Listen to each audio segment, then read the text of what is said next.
जब जब दुख आए, जब जब तकलीफ आए, तब एक बेलपत्र, एक दुर्वा, एक चावल का दाना, श्री शिवाय नमस्तुभ्यम का 108 बार जाप घर में बैठकर करना। हाथ में एक बेलपत्र, एक दुर्वा, एक चावल का दाना रखकर अपने दिल से 108 बार श्री शिवाय नमस्तुभ्यम घर में बोलो। और अपना जो पानी का स्थान होता है, मटका, हंडा, परिंडा, जिसको आप क्या बोलते हो यहाँ हमें नहीं मालूम, उसका स्पर्श कराकर आपके घर के नजदीक में जो शंकर का मंदिर हो, उस शंकर के मंदिर में उत्तर की ओर मुख कर कर वो बेलपत्र, दुर्वा, चावल का दाना शिव जी पे समर्पित कर दो। अगर लगातार 20 दिन भी आपने रोज प्रतिदिन अगर समर्पित करा है, तो 21वां दिन आपका जो भी दुख है वो धीरे धीरे कटना प्रारंभ हो ही जाएगा। निश्चित शिव पर भरोसा कर। संसार के लोगों पर किया हुआ भरोसा एक दिन टूट जाता है, पर भगवान पर किया हुआ भरोसा कभी नहीं टूटता।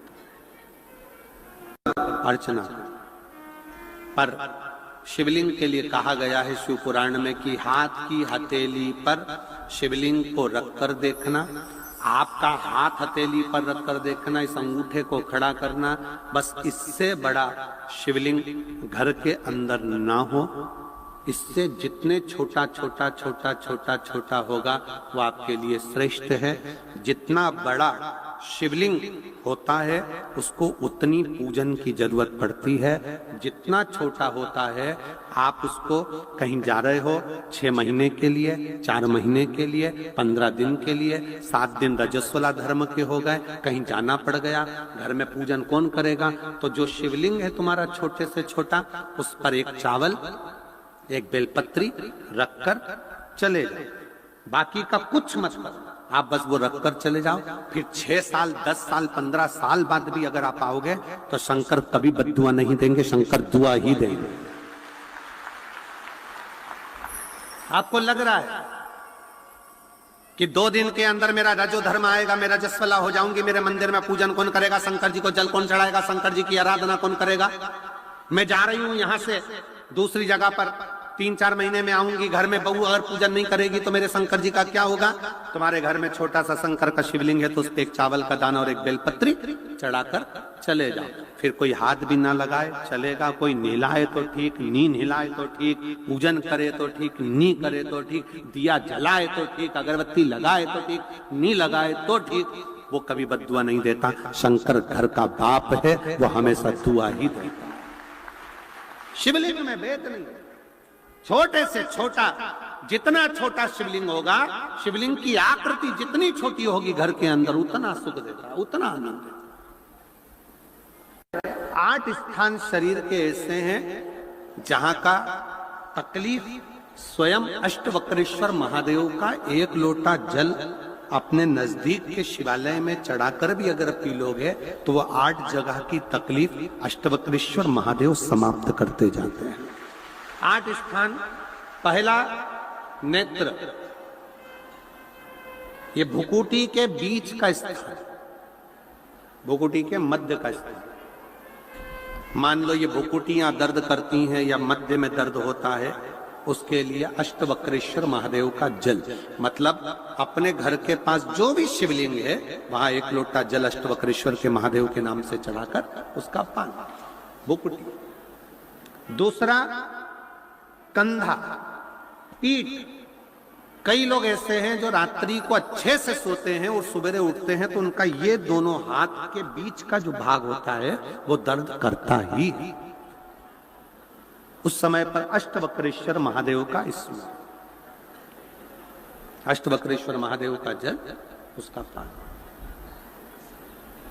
तीसरा, रीढ़ की हड्डी का डॉक्टर बोल दिया कि ये गुरिया खसक गया है, 1 नंबर, 2 नंबर, 3 नंबर का यदि कोई क्रम खसक गया है तो उस स्थान के लिए भी अष्टवक्रेश्वर। आप ऑपरेशन बाद में कराना, डॉक्टर बोल दिया है आप ऑपरेशन कराओ, मना नहीं है, पर एक बार अष्टवक्रेश्वर महादेव के नाम से दुर्वा, बेलपत्र चढ़ाकर, जल चढ़ाकर, सुबह में दुर्वा का सेवन, प्रदोष काल में बेलपत्र का सेवन, और रात्रि को सोने से पहले जो जल अष्टवक्रेश्वर का चढ़ाया हुआ है उसका पान करिए। आपकी रीढ़ की हड्डी का कैसा भी क्रम होगा वो ठीक होना प्रारंभ हो जाएगा। अष्टवक्रेश्वर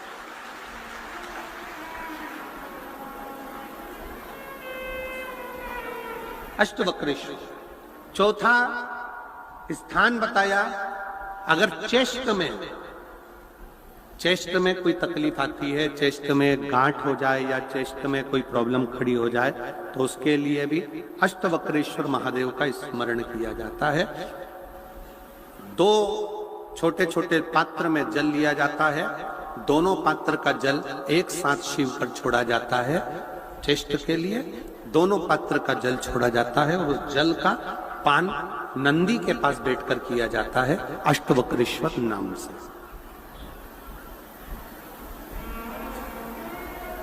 अष्टवक्रेश्वर।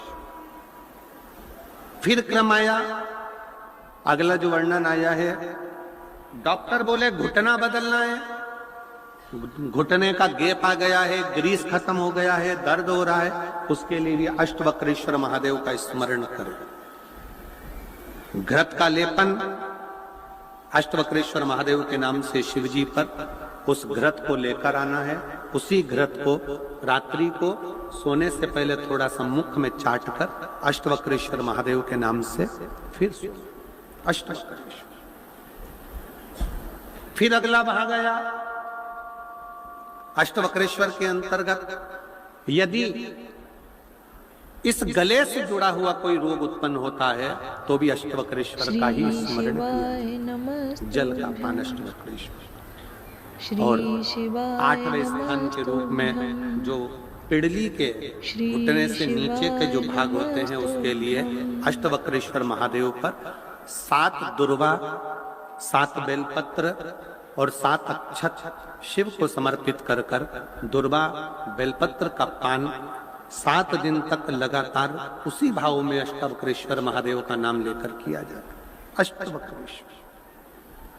कभी अगर मौका लगे, शिव की करुणा हो जाए, शंकर की दया हो जाए, आप लोग कभी बद्री विशाल जाएं दर्शन करने के लिए, ऋषिकेश हरिद्वार तक जाएं, तो श्रीनगर गढ़वाल से सुंदर कोहला गांव से 10 किलोमीटर की दूरी पर 8 किलोमीटर दूर तक गाड़ी जाती है, 2 किलोमीटर दूर तक पैदल चलकर आप जहां पर बैठकर स्वयं अष्टावक्र जी ने भगवान शंकर के शिवलिंग की स्थापना कर आराधना करी, ऐसे पवित्र स्थान का दर्शन कर अपने जीवन को धन्य बना सकते हो।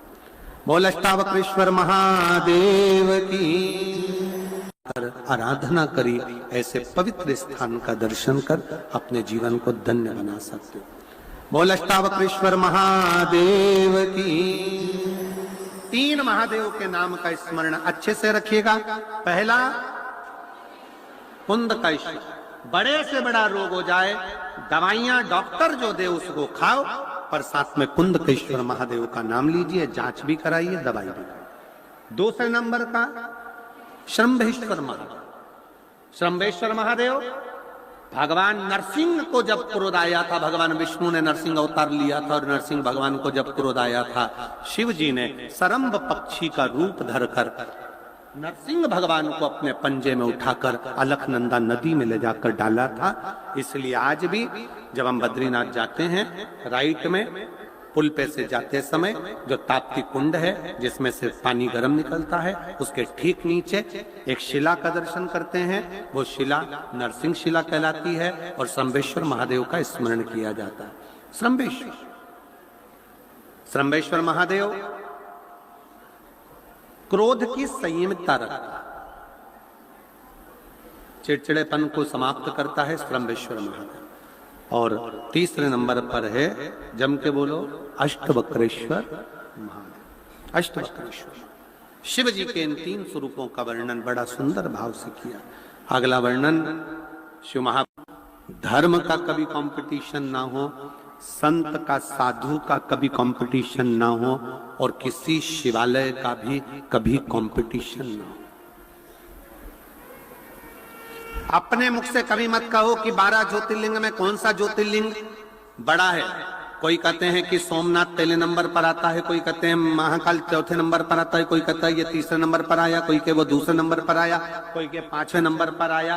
शिव महापुराण की कथा कहती है जब तुम जिसको जिस भाव से जपोगे वो तुम्हारी दृष्टि में पहला है।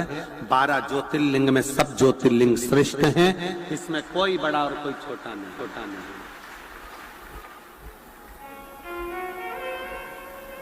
आपके ऊपर निर्भर करता है, ये आपके ऊपर निर्भर।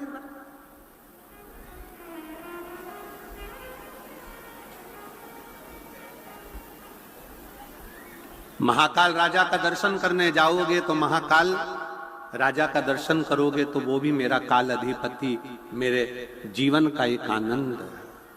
सोमनाथ जी का दर्शन करने जाइए, वो भी मेरा बाबा, जीवन का एक आनंद। मल्लिकार्जुन, रामेश्वरम, भीमाशंकर, त्र्यंबकेश्वर, ओमकारेश्वर, सब। कभी कोई शिवलिंग छोटा होता ही नहीं। कितना सुंदर शिव महापुराण की कथा में लिखा कि यदि तुम्हारे घर में शंकर का शिवलिंग है, टूट गया, टुकड़े टुकड़े हो गए, बिखर गया, 1000 टुकड़े हो गए, 10,000 टुकड़े हो गए, कंकर कंकर हो गया, तो भी वो शंकर का शिवलिंग खंडित नहीं माना जाता, वो पूर्ण शिवलिंग ही माना जाता।